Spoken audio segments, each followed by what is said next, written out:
بسم اللہ الرحمن الرحیم۔ جو جلد ملتا ہے اس کا خاتمہ ہو جاتا ہے، اور جو تسلی سے ملے اس کا خاتمہ نہیں۔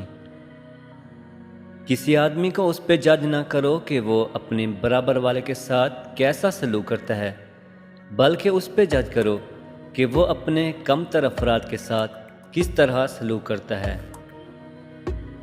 سوچنے کی صلاحیت کے لیے بھی روزانہ وائلن یا پیانو کی طرح پریکٹس کی ضرورت ہے۔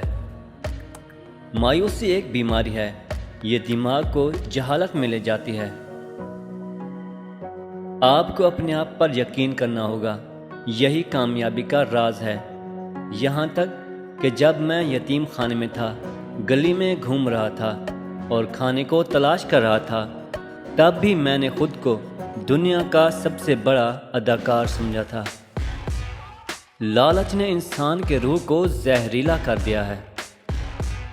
جس دن میں کام نہیں کرتا، مجھے نہیں لگتا کہ میں اپنے کھانے کا مستحق ہوں۔